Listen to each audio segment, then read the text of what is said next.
carbon border tax is a duty on a product that has to be paid against the carbon emission that the production involved.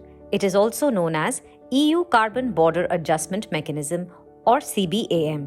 The European Union has agreed to impose this tax on imported goods such as iron, steel, cement, electricity, hydrogen, aluminium, and fertilizers. The purpose of the carbon border tax is to discourage carbon emission. This tax will come into force from the 1st of October 2023. In the first phase, which will be of 3 years, only carbon emission reporting regulations would apply and there will be no need to pay the carbon tax. After the transition period, tax would be levied on varied goods in a phased manner from 2026 to 2034. Under this regime, importers will have to purchase carbon import certificates or permits for each metric ton of CO2 brought into the EU through goods they are bringing in. The price of certificates will depend on the carbon intensity of these goods.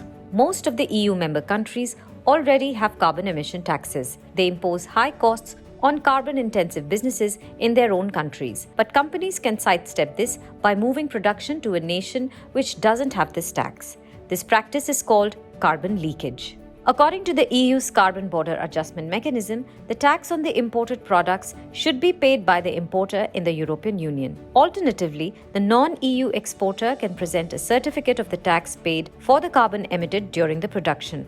In that way, EU importers don't have to pay the carbon emission tax. Through CBAM, the EU is aiming to level the price difference for carbon emissions in EU and other countries. And the Union is trying to nudge the non-EU countries into decreasing their carbon emission.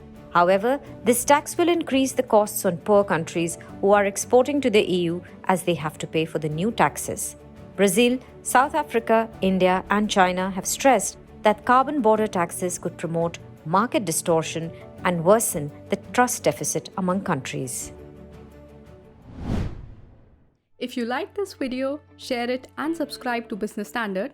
For more news, views and insights, log on to www.business-standard.com. Do also follow us on YouTube, Twitter, Facebook, Instagram, Telegram and LinkedIn.